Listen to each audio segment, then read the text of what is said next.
सुप्रभात बच्चों, आज हम आपकी पाठ्य पुस्तक हिंदी के पाठ 1 का अध्ययन करेंगे जिसका शीर्षक है भाषा, लिपि और व्याकरण। तो चलिए पाठ को पढ़ते हैं और जानते हैं भाषा के बारे में, लिपि के बारे में और व्याकरण के बारे में सभी बातें विस्तार पूर्वक। पाठ को शुरू करते हैं। खंड क व्याकरण के अंतर्गत हम पाठ 1 भाषा, लिपि और व्याकरण पढ़ने जा रहे हैं। तो चलिए पढ़ते हैं।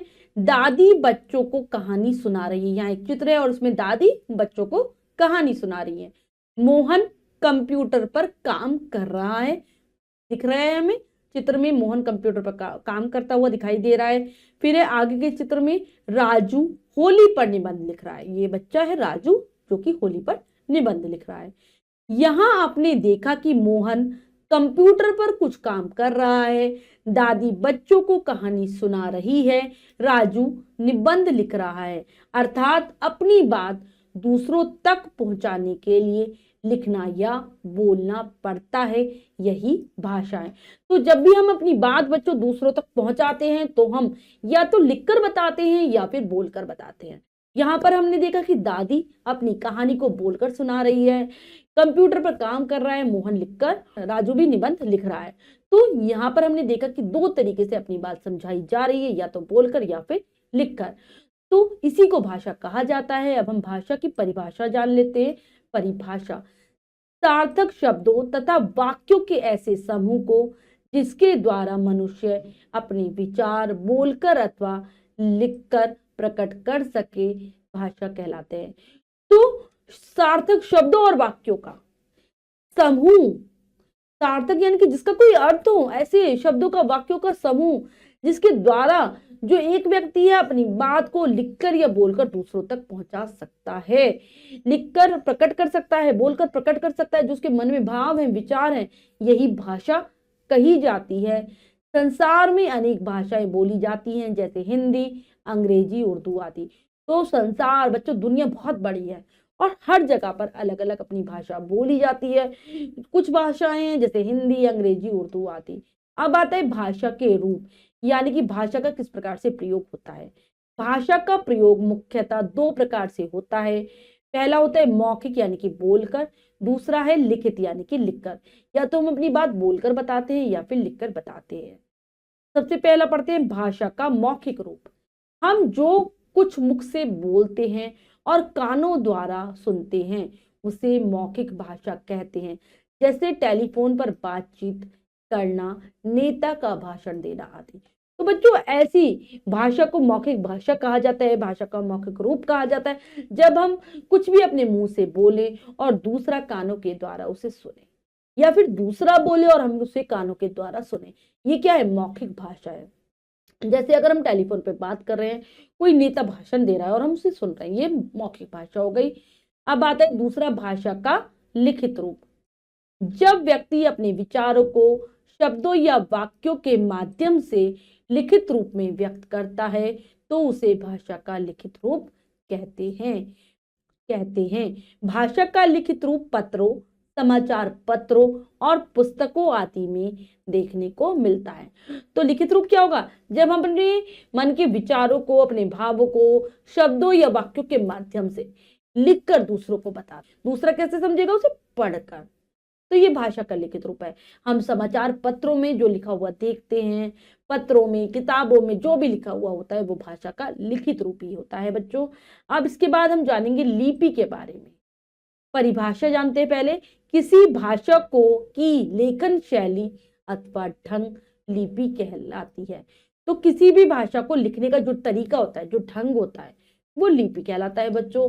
लिपि एक भाषा को लिखने के लिए जिन चिन्हों का उपयोग किया जाता है उसे लिपि कहते हैं। जैसे हिंदी, संस्कृत, मराठी भाषाओं को लिखने के लिए देवनागरी लिपि का प्रयोग किया जाता है। वहीं अंग्रेजी भाषा को लिखने के लिए रोमन लिपि का प्रयोग किया जाता है। तो हम किसी भी भाषा को जो बच्चों लिखते हैं, उसको लिखते समय हम कुछ चिन्हों का प्रयोग करते हैं। तो वो जो चिन्ह है वही लिपि है। जैसे हमने हिंदी भाषा को लिखने के लिए हम कौन से चिन्ह करते हैं प्रयोग? वर्णमाला हिंदी की पूरी ये चिन्ह है और यही लिपि कहलाते हैं। जैसे अगर हम अंग्रेजी भाषा को देखें, हिंदी भाषा को देखें और संस्कृत भाषा को देखें, सबकी अलग अलग लिपियां होती है। कुछ भाषाएं ऐसी होती है जिनकी लिपियां समान है, जैसे हिंदी, संस्कृत, मराठी, ये सब देवनागरी लिपि में लिखी, और जो अंग्रेजी है वो रोमन लिपि में लिखी जाती है। इसके बाद आती है बच्चों बोली। बोली भाषा के क्षेत्रीय रूप को बोली कहते हैं। जो किसी विशेष क्षेत्र में, क्षेत्र यानी कि जो छोटे से एरिया हो गया, उसमें जो भाषा बोली जाती है वो भाषा का रूप होता है बोली वाला, बोली कहते हैं उसे। किसी सीमित क्षेत्र में बोली जाने वाली भाषा के स्थानीय रूप को बोली कहते हैं। यह किसी क्षेत्र विशेष में वहां के निवासियों द्वारा मौखिक रूप से अपने विचारों के आदान प्रदान का साधन होती है। तो बहुत छोटे से क्षेत्र में ये बोली जाती है। स्थानीय रूप होता है जो लोग मतलब आम बोलचाल में इसका प्रयोग करते हैं, वहां के निवासियों द्वारा जब आपस में जो बातचीत की जाती है वही बोली है। बोली का क्षेत्र सीमित होता है जबकि भाषा का क्षेत्र व्यापक होता है। छोटा क्षेत्र होता है बोली का, भाषा का बहुत बड़ा विस्तृत होता है क्षेत्र। भारत में बोली जाने वाली प्रमुख बोलियां हैं अवधी, मैथिली, बुंदेली, भोजपुरी आदि बोलियां जो कि भारत में बोली। हमारी हिंदी भाषा की बोलियां हैं। व्याकरण, आप जानते हैं व्याकरण के बारे में, व्याकरण क्या होता है? भाषा को सरल, स्पष्ट, शुद्ध तथा मानक रूप व्याकरण ही प्रदान करता है। भाषा में वर्णों, शब्दों तथा वाक्यों के शुद्ध रूप तथा उनके प्रयोग के नियमों का ज्ञान व्याकरण द्वारा ही होता है। तो अगर हम भाषा को अच्छे से सीखना चाहते हैं तो हमें उस भाषा का व्याकरण जानना जरूरी होता है, क्योंकि भाषा को जो सरल रूप प्रदान करता है, आसानी वाला जो रूप, स्पष्ट बनाता है, शुद्ध बनाता है, और एक मानक कि हर जगह वही मतलब चीज होगी, तो वो व्याकरण प्रदान करता है। भाषा में वर्णों, शब्दों तथा वाक्यों के जो शुद्ध रूप है, उनको प्रयोग करने की क्या नियम है, ये सब हमें व्याकरण ही बताता है। जिस शास्त्र में शब्दों में शुद्ध रूप और प्रयोग के नियमों का निरूपण हो उसे व्याकरण कहते हैं। तो ऐसा शास्त्र जो भाषा के शुद्ध रूप की जानकारी देता है वही व्याकरण है। तो नीचे लिखे वाक्यों को पढ़िए, कुछ वाक्य उन्हें पढ़ लेते। सीता सुनती है गीता। यह वाक्य व्याकरण की दृष्टि से अशुद्ध है। इस वाक्य का शुद्ध रूप निम्न प्रकार से होगा। तो हमने जो वाक्य पढ़ा ना बच्चों, वो अशुद्ध है। अगर हम ऐसे किसी को बोलेंगे तो कोई हमारी बात समझ नहीं पाएगा। तो हमें शुद्ध रूप की जानकारी व्याकरण कराता है। सीता गीता सुनती है। तो अतः व्याकरण ज्ञान की वह शाखा है जिसकी सहायता से किसी भाषा को शुद्ध रूप में लिखना, पढ़ना तथा बोलना सीखा जाता है। तो बच्चों, व्याकरण को वह शास्त्र कहा जाता है, ज्ञान की वह शाखा कहा जाता है जिसकी सहायता से हम किसी भी भाषा को शुद्ध रूप में बोलना, पढ़ना, लिखना सीखते हैं। तो चलिए अब जानते हैं व्याकरण के भाग। व्याकरण के कितने भाग हैं? व्याकरण का संबंध भाषा से है। भाषा वाक्यों के मेल से विचारों को प्रकट करती है। वाक्य शब्दों से बनते हैं। वर्णों के समूह को शब्द कहते हैं। किसी भाषा को सीखने के लिए हमें वर्णों, शब्दों और वाक्यों का नियम पूर्वक ज्ञान प्राप्त करना पड़ता है। व्याकरण में वर्णों, शब्दों और वाक्यों पर विचार किया जाता है। तो व्याकरण हमें क्या सिखाता है? किसी भाषा को शुद्ध रूप में बोलना, पढ़ना, लिखना सिखाता है, और वाक्यों के मेल से भाषा बनती है, शब्दों के मेल से वाक्य बनते हैं, वर्णों के मेल से शब्द बनते हैं। तो व्याकरण हमें सिखाता है कि किस प्रकार से पहले हम वर्ण सीखे, फिर शब्द सीखे और फिर वाक्य सीखे, और उनके क्या क्या नियम है, उनके नियमों की जानकारी देता है।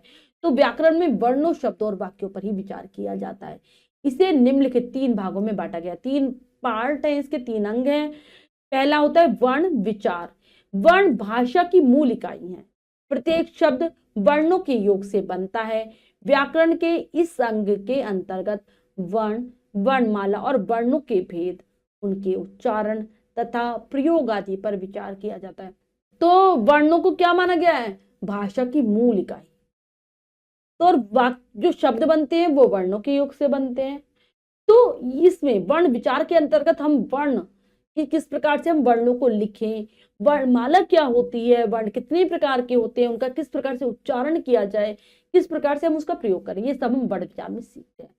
फिर आता है बच्चों शब्द विचार। व्याकरण के जिस भाग में शब्दों की रचना, व्युत्पत्ति, प्रकार तथा प्रयोग आदि पर विचार प्रकट किया जाता है उसे शब्द विचार कहते हैं।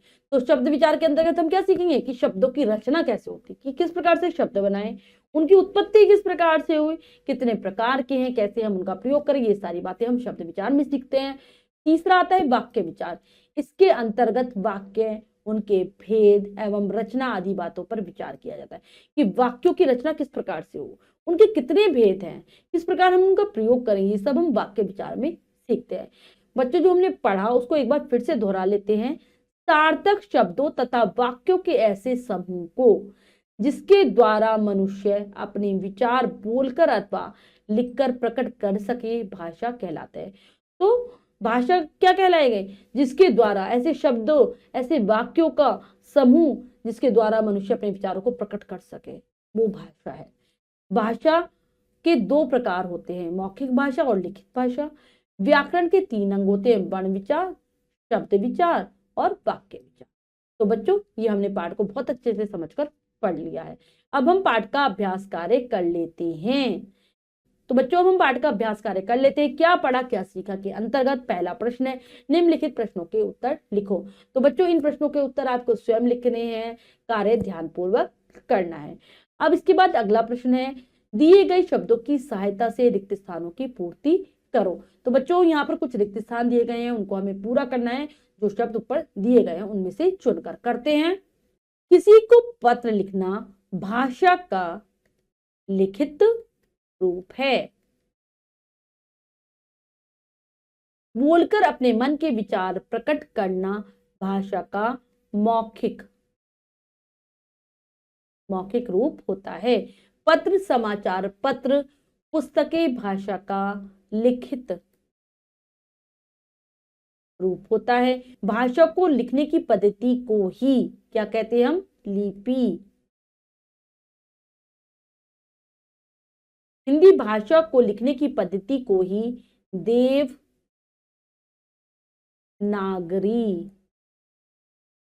लिपि कहते हैं। निम्नलिखित वाक्यों के सामने सत्य अथवा असत्य लिखो। तो बच्चों कुछ वाक्य में सत्य असत्य बताने हैं, करते हैं। भाषा के मुख्यतः 2 रूप होते हैं, ये हो जाएगा सत्य। भाषा का क्षेत्रीय रूप लिपि कहलाता है, असत्य। क्षेत्रीय रूप बोली कहलाता है। व्याकरण के द्वारा मन के भाव प्रकट किए जाते हैं, नहीं गलत, असत्य। भाषा के द्वारा मन के भाव प्रकट किए जाते हैं। अंग्रेजी भाषा को रोमन लिपि में लिखा जाता है, बिल्कुल सही, सत्य। व्याकरण में वर्णों, शब्दों तथा वाक्यों पर विचार किया जाता है, बिल्कुल सही, सत्य। के बाद निम्नलिखित वाक्यों के शुद्ध रूप लिखो। यहाँ कुछ वाक्य हैं उनको हमें शुद्ध रूप में लिखना है, गलत लिखे हुए हैं वो शुद्ध रूप में है। पहला है, राहुल मैदान में खेल रही है। तो क्या हो जाएगा? राहुल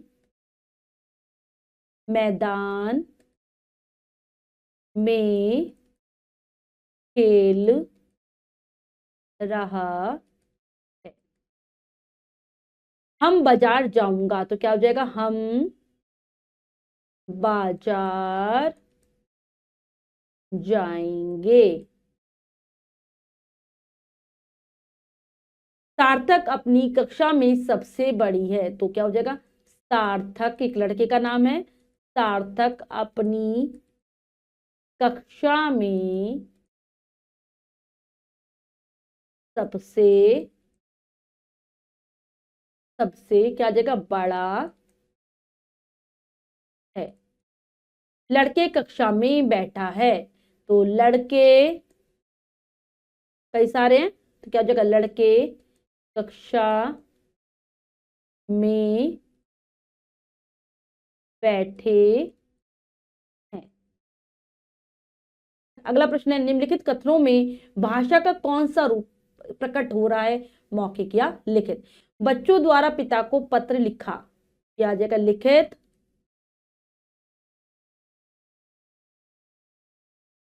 कक्षा में बच्चों को कहानी सुनाना, मौखिक। विवाह में पंडित जी द्वारा मंत्रोच्चारण करना, मौखिक।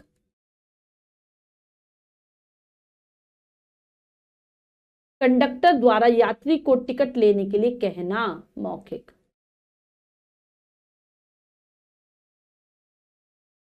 तो बच्चों ये कार्य हमने अच्छे से समझकर पूर्ण कर लिया है। जो कार्य रह गया है वो आपको स्वयं करना है सुंदर अक्षरों में अपनी अभ्यास पुस्तिका में।